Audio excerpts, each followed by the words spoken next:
Thailand भ्रमण या ऐसे महान देश में रहने में हम उसके सुंदर वातावरण, विभिन्न प्रकार की जमीन, मौसम और बहुतेरे पेड़ पौधों की दुनिया से अचंभित होते नहीं थकते। थाईलैंड की प्रकृति बहुत ही दयालु है तथा मनुष्य पुराने समय से उसके तोहफों को इस्तेमाल करता आ रहा है। पौधों के सदियों का अध्ययन तथा इस्तेमाल योग्य विशेषताएं और आज का आधुनिक ज्ञान मिलकर थाईलैंड की ट्रेडिशनल मेडिसिन में है। लगता है हम ऐसे ही बने हैं। पहले हम अपनी आधी जिंदगी पैसे कमाने में निकाल देते हैं और बाद में इकट्ठा की हुई चीजों से अपनी खोई हुई सेहत पाना चाहते हैं और तब हमें प्रकृति और उसके तोहफों की याद आती है। थाई की पुरातत्व दवाइयाँ प्राचीन काल में लगभग 2500 साल से चली आ रही हैं। मोनार्क जीवक कुमार बख्शी इस मेडिसिन के जीवन दाता कहलाए जाते हैं, जो कि आज के जमाने के बुद्धा और उसके दोस्त थे। श्री जीवक कुमार बख्शी के ज्ञान, जो पेड़ पौधों की प्रकृति के बारे में था, उसको एक बहुत बड़े ग्रंथ में एकत्र किया है, जो हर साल हर सदी में और ज्यादा प्रकृति की स्वास्थ्य विशेषताओं को खोलता है। बाद में यह ग्रंथ बुद्ध के अनुयायियों के द्वारा इंडिया से थाईलैंड आया। परंपरा के अनुसार उस समय से इस ज्ञान के हर 75 साल में बांस के कागज पर उतारते हैं। इसी तरह ये ज्ञान हमारे तक पहुंचा। थाईलैंड के ट्रेडिशनल मेडिसिन के विकास में अधिक श्रेय बुद्ध के मोंक्स को जाता है, मंदिरों में जो कि संस्कृति तथा शिक्षा के केंद्र थे। सदियों से पेड़ पौधों की विशेषताओं का ज्ञान एकत्र होता रहा, जिसका अध्ययन वैद करते थे। हाँ, खुद मोंक्स थे तथा उसमें से कुछ अभी भी दीर्घायु प्राप्त हुए हैं, इसी ज्ञान को इस्तेमाल करके, जो हमारी शारीरिक गतिविधियों को सही रखता है। पुराने समय में थाईलैंड ट्रेडिशनल मेडिसिन से दवाइयाँ बनाना बहुत आसान था। पौधे को लेकर उसको पीसकर सुखा लेते हैं, फिर उसको अलग अलग मात्रा में इस्तेमाल करते हैं। अब ये प्रतिक्रिया बदल चुकी है। हमारे समय में वो इस प्रकार हो गई है। वही पौधों को पीसकर सुखाकर उसको जेलेटिन के कैप्सूल में भर देते हैं तथा उसमें कुछ ऐसे तत्व मिलाते हैं जिससे यह दवाई हमारे शरीर में आसानी से जज्ब हो जाए। इसी तरह से कैप्सूल की कुछ विशेषताएं हैं, जैसे कैप्सूल में स्वाद का पता नहीं चलता, क्योंकि बहुत सी दवाइयों की गंध अथवा स्वाद अच्छा नहीं होता। और दूसरा, कैप्सूल में तरल पदार्थ का पानी सुखाकर उसमें रख सकते हैं। इससे दवाई अपनी विशेषता भी नहीं खोती। जैसे नोनी का रस 1.5 लीटर की बोतल यदि उसमें से पानी निकाल दें तो हमें 2 डब्बे कैप्सूल मिलते हैं, जिसका वजन लगभग 150 ग्राम होगा। थाईलैंड के ट्रेडिशनल मेडिसिन की सही जानकारी लेने के लिए हम लोग जंगल गए। जंगल जिसको मनुष्य ने अपनी 20 साल की जिंदगी गंवा के बनाया। प्राकृतिक पार्क के अलावा मनुष्य ऐसे पार्क खुद बनाता है, जिसमें वो थाईलैंड के ट्रेडिशनल मेडिसिन में कार्यरत होकर प्रकृति को बहुत से औषधि वाले पेड़ पौधों को, श्री वरीन चोमिया थाईलैंड के ट्रेडिशनल मेडिसिन के विशेषज्ञ तथा मुख्य फार्मा कंपनी एरावडी उनमें से एक हैं। श्री वरीन सविडिका, कृपया बताएं, आपको ऐसे जंगल बनाने की प्रेरणा कहां से मिली?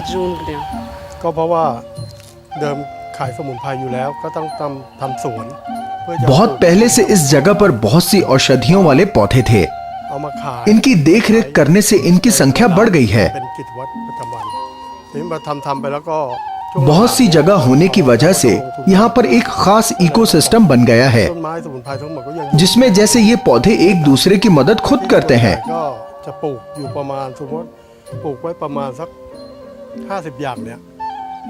प्रसिद्धि बढ़ने से तथा इन पौधों की ज्यादा मांग होने पर हमने यहाँ नए किस्म के पौधे लगाकर भी इनकी संख्या बढ़ाई है। हमने इन पौधों की कीमत कम ही रखी है, जिससे हमारा सामान सभी लोगों को आसानी से मिल जाए। कितने तरह के औषधि वाले पौधे उगते हैं?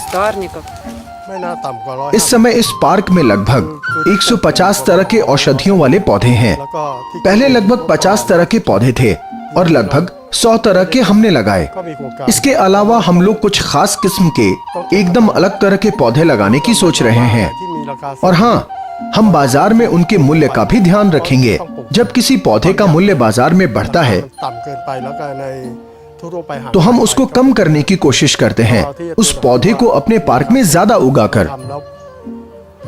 पौधे जो पहले यहाँ नहीं थे, यहाँ आकर अपने वातावरण में जोते हैं तथा अपनी विशेषताएं बरकरार रखते हैं,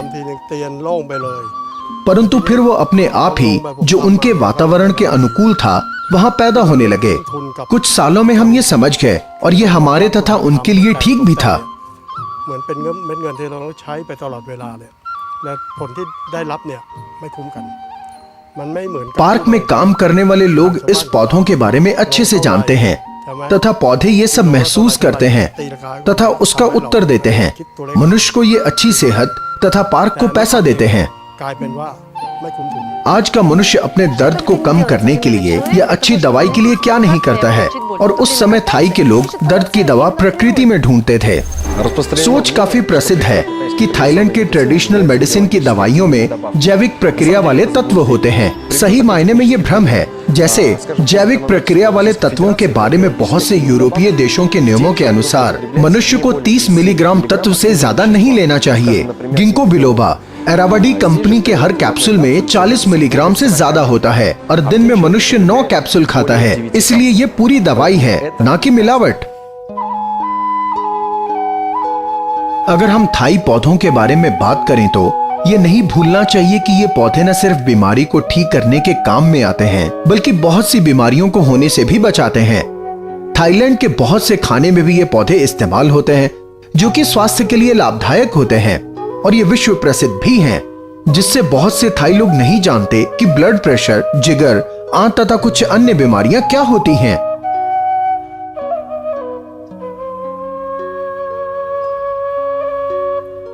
जब हम थाई औषधि की बात करते हैं, कुछ आश्चर्यचकित तथ्य सामने आते हैं। जैसे इस औषधि से एलर्जी बहुत कम होती है, साथ साथ ये दूसरी चीजों के लिए अच्छी साबित होती है।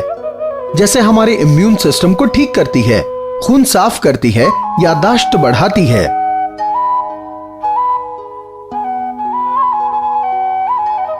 आज हमारी टेक्नोलॉजी इन औषधियों को देर तक बचा के रख सकती है, जिससे ये दूर तक सभी को आसानी से प्राप्त हो सके, बिना इसकी विशेषता खोए हुए। थाईलैंड ट्रेडिशनल मेडिसिन के अनुसार जैसे पहले दवाई बनती थी, उसी तरह से अब भी बनती है। बस अब औषधि की संख्या बढ़ गई है तथा कुछ टेक्नोलॉजी भी।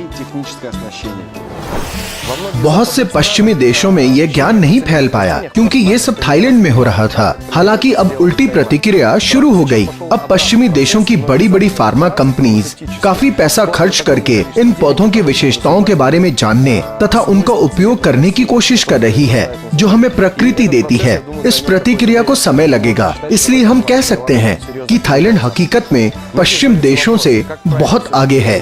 बहुत लोग ये सवाल उठाते हैं कि थाईलैंड मेडिसिन को क्या कहना सही होगा, परंपरागत या स्वदेशी।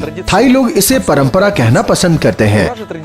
बहुत से पश्चिमी देशों में थाई मेडिसिन को लक्षण मेडिसिन कहते हैं तथा साथ में एंटीबायोटिक भी देते हैं।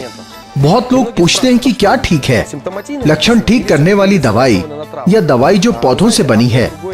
बात यह है कि अगर किसी मनुष्य को अपेंडिक्स का दर्द होता है तो समझ में आता है कि औषधि मदद नहीं कर सकती, परंतु चिकित्सक अपनी चिकित्सा में उसे औषधि ही देंगे। और सबसे महत्वपूर्ण, याद रखिए कि स्वास्थ्य एक बहुत बड़ी पूंजी है। उसका ध्यान रखिए, उससे प्यार कीजिए और उसे बचा के रखिए।